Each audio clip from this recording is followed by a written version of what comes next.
Hey everyone, and welcome to Video Chess Training, my YouTube channel for chess instruction. I'm International Master William Paschall. Today we're going to take a look at a very popular line in the Sicilian. In the Sicilian defense, after e4, c5, knight f3, Black often plays either the classical or Scheveningen move orders. It can go knight c6 or d6, d6, d4, c takes d4, knight takes d4, usually knight f6, knight to c3. And here Black could play the Najdorf, but we're not talking about that today. We're talking about classical Scheveningen move orders. Knight c6, when White can play the so-called Fischer-Sozin attack. This variation was really, I think, mostly first explored by Russian players in the 50s. And Fischer kind of honed it into his personal weapon, but I imagine that if we want to be true to the origins of this move, it's really the Soviet players of the mid to late 50s, even earlier, even in the early 50s. The first game I saw from our critical position actually took place in Germany, 1938. So the variation that I'm going to show you has some history going back even pre-1940. Bishop c4, e6. This is our starting position. Black can also play queen b6 there, but that's a whole nother story. So one of the hardest things for Black in the classical Sozin is really dealing with different move orders by White. Because White can play a host of different orders of moves, including early f4, bishop b3, castles kingside, and then side variations as well, like a3 or a4. So it's difficult to keep track of all the different possibilities White has at his disposal. Black not so much, of course. Much less possibilities with a tempo behind. So most of the choices are for White. After e6, we're going to focus on a line where White castles kingside, but I have to mention that the variations where White plays a series of moves based on bishop e3, bishop b3, and queen e2, the Velimirovich system, is a very, very dangerous and complicated line that I think perhaps we'll go over in some detail later. But needless to say, Black has to be very well prepared for that, and the possibility of those moves being played often influence Black's subsequent decisions based on move orders and whatnot. So it's not easy being Black because White has so many different options. Needless to say, the most flexible move for White here is probably bishop e3. We're going to look at instead the idea of White castling, which was Fischer's favorite plan, castles. Now that White is castled on the king side, Black doesn't have to fear so much the possibility of an opposite wing type position. So Black should go about his business and develop the king side. Whereas in the opposite side castling positions, Black sometimes benefits by leaving the bishop on f8 and leaving the king in the center. And that's the way I play with Black in the Velimirovich. But here, when White castles kingside, it's best to get on with business and castle kingside yourself. Bishop e7, and then bishop e3, because Black has move order tricks. Maybe d5 or knight takes e4, tactical tricks with the idea of d5, forking the bishop on c4. And so most often it's prudent for White to play bishop to b3. Castles. And we reach the position that we wanted to analyze, the beginning of the Fischer-Sozin attack. Now, we're going to look primarily at the move f4.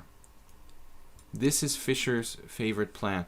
Fischer did play two moves in this position, f4 and bishop e3. Bishop e3 is the more flexible move, and I think that it's probably the move I'd like to recommend overall. But in general, my argument is that White also has interesting play after the move f4, which has been overshadowed. I think if you look for this position in a chess database, you're going to see that many, many more games have been played with bishop e3 rather than f4. But having said that, I think the f4 leads to very interesting positions for both sides. There's one other move that's rarely played but worth mentioning is king h1. And this kind of avoids tricks based on the a7 g1 diagonal. There are a few strong players, international masters, who have played this line. It goes back to Czechoslovakian master named Blatny. Not the modern Blatny, there was another player before him named Blatny. Don't know if they're related. But some modern international masters have played this. A few, Andranik Monikosian and Facundo Piero are a couple of those guys. But not really a trendy move, king h1. It's quite time consuming. And the question is, can white afford to play without king h1 if he wants to play lines with f4? So king h1 is an interesting kind of solid line. Anyway, we're going to look primarily at f4. And this position really caught my interest lately because I have a student, a private student, who was analyzing this in one of his games.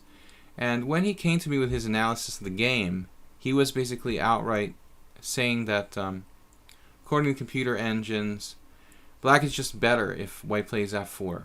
So it's just not a good move for white.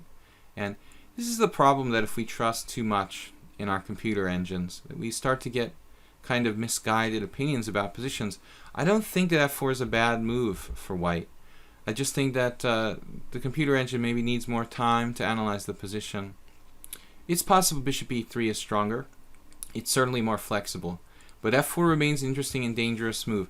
In this position, black has played a whole bunch of moves here.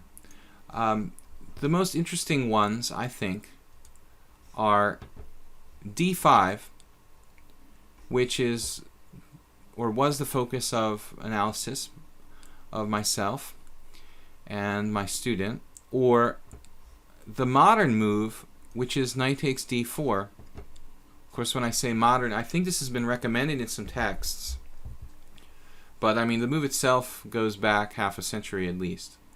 Knight takes d4, and of course we can play other moves like a6 that are not as direct, but hoping to transpose perhaps to a Najdorf. If white plays bishop e3, the line will most likely go into a main line of the Najdorf. Of course, white has other options here. f5 immediately, a la Fischer, probably critical as well. So a6 is another story. It's transposing to a kind of Najdorf. Those are the most interesting moves. Black can still play knight a5. Perhaps worth considering, although it would weaken the control of the e5 square for black. So we're going to basically focus on these moves. Knight takes d4 and d5. Here, d5, this move is interesting because it has been played very infrequently as opposed to other moves. Knight takes d4, the main move, a6, a main move. Even bishop d7, a move I'm not real thrilled about, has been played considerably. And white has a good score against bishop d7. Bishop d7, I think, is the kind of passive move that white's really hoping for. Well, we see the reason why a lot of players might be cautious and play an early king h1. Because immediately, tactically, it looks very scary that white has problems on this diagonal. And when I analyzed this with my student, he, just assumed that white should probably take on d5. But I don't think that's really the right idea. If we take on d5, black has tactical resources, but mostly I would assume pawn takes pawn. And I think in this kind of position, there are threats of an invasion of a knight on g4. Some tactical problems white has to deal with. But more or less, it seems that the f4 advance isn't really that good for white. The e-file can become a kind of factor for the black rook. And all the white pieces are sort of blocked behind the pawn on f4. So this kind of isolated pawn position, while it would be good with a white pawn on f3 or on f2, kind of like a French Tarrasch or something, I'm not sure that it's very good for white with a pawn on f4. So my preference would be for white to try to find an advantage with the move e5. And this is much more interesting than pawn takes pawn. So after e5, black has a couple of choices here. This move, I think knight e4 was once played in a game, but it's not really looking good. Black ends up with a weak pawn on e4. It's possible that this has been played before. It's not really the right idea. Black needs to try to find active defense based on the diagonal. So in this position after this, here we can play several moves. Knight g4, which is interesting. Knight g4, queen takes g4, and knight takes d4. This doesn't seem particularly dangerous for white. I think white has a kind of free hand here. So much more critical should be the moves like bishop c5. Bishop c5, bishop e3, and now knight g4 has been played. This is a game that goes back to 1938 that I was talking about. Isinger against Engels from Germany, 1938. After queen takes g4, knight takes d4, Isinger played rook on a to e1, which seems okay. And also interesting is the move bishop f2, which kind of avoids tactics. And I think this position should offer white some chances of a small advantage. In the game, black ended up playing f5 kind of early, and he had very reasonable counterplay after e takes f6. The game went rook on a to e1, f5, pawn takes f6, queen takes f6, and white has to be careful of tactics in this kind of position based on knight takes b3 and d4. But it seems like both sides have mutual resources, and basically the position is unclear and interesting, and I think there's room for improvement for both sides. Going back to the game analysis position, we will look at here another line which is quite complicated. After this, the possibility of black actually taking on d4, and this can transpose to a very similar position. So this modern main line, knight takes d4, queen takes d4, and now black plays b6. And this is not just simply an idea where black is just trying to develop his bishop nicely. There's a lot of points here. First of all, there's the possibility of black playing bishop c5 on the white king on g1 and the queen, skewering the queen to the king tactically. And the other possibility is the bishop going out to a6, because the bishop is pretty strong on b7, but honestly can be quite menacing on a6 as well. So after b6, Fischer himself in this position played the move king h1. And I believe that this was first played in the game Fischer-Geller. But it's not clear to me that white needs to play king h1. And it might not be the most flexible move. After knight takes d4, queen takes d4, I'm almost certain this has been recommended by authors for black, but I think that white should have decent chances. The Fischer-Geller game is of course famous. Fischer played king h1. He ended up winning the game against a very strong opponent. And maybe that's the first time this game was actually played. This position was actually played and recorded at least. Later there was a game Atanovich versus Gitescu, but in a whole bunch of games over the history. There's a very interesting game in 1977 that was played, which is probably still the most critical position, I think, for the whole line. And that's Castro versus Spasov from 1977. So, in this position, I think we're going to kind of feature that game, the Castro versus Spasov game, which is most likely most critical here. I'm going to look at this game from Hamburg, 1977. After king h1, d5, and Spasov, Lubin Spasov is a very strong Bulgarian grandmaster. b6, king h1, d5, e5. This is critical. Pawn takes pawn has been played, but I mean it's hardly the right idea for white. Knight to g4, and now Castro went a little crazy here and played the ultra tactical f5. which, while interesting and very aggressive, I think is just overboard. After e takes f5, knight takes d5, bishop c5, queen f4, bishop e6, white just doesn't have a good position. The black pieces are extremely active. The knight on d5 gets undermined. If you try to play maybe c4, for white, black could answer with b5, stuff like that. And the black pieces are just menacingly active. Maybe even g5 is an idea for black.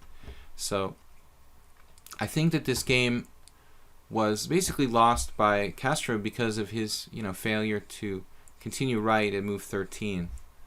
Instead of this, if we go back here to the analysis position, which I think this is critical for the whole line of f4 in the Fischer-Sozin, f4 without bishop e3, which I'm trying to defend here in this video, basically. You haven't gotten the gist of it. We're basically defending this variation for white. So e5 and bishop c5 here, queen d3, knight g4, queen g3. And this is critical play. Bishop a6,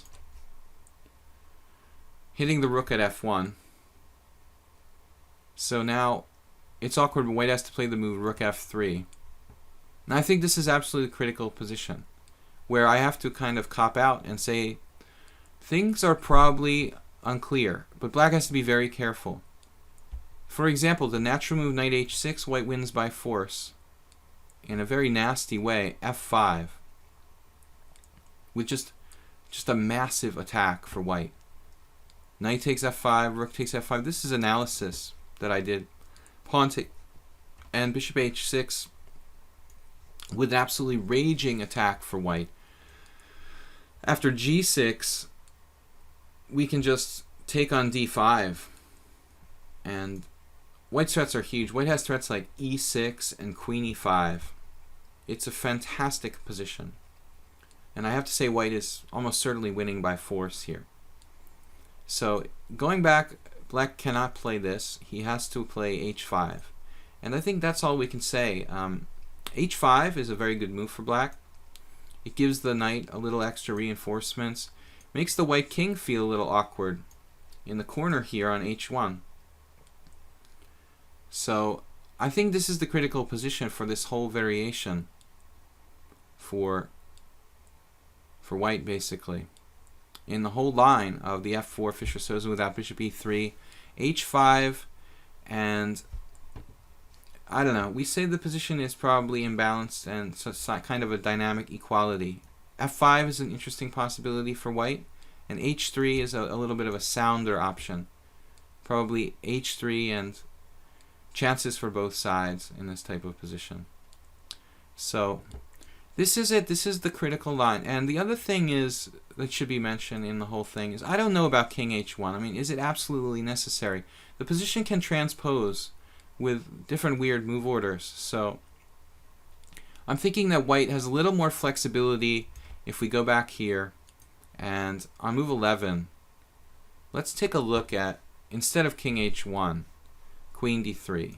Because this is the last thing I want to cover. Queen d3, and this position has been played as recently as, well, at least as recently as 2002. There's probably some new games I've missed since that. But among strong players, I think Kasimdzhanov has played this line for black, but I'm not sure his opponents have played well. If black tries anything like a5, a4 is very strong for white, securing the b5 square. You could block the bishop on a6 with knight b5 with positional advantage. So a5 is kind of incorrect. Black has to play, I guess, the recommendation, which is knight d7. Idea of knight c5. And after knight d7, most likely the best move.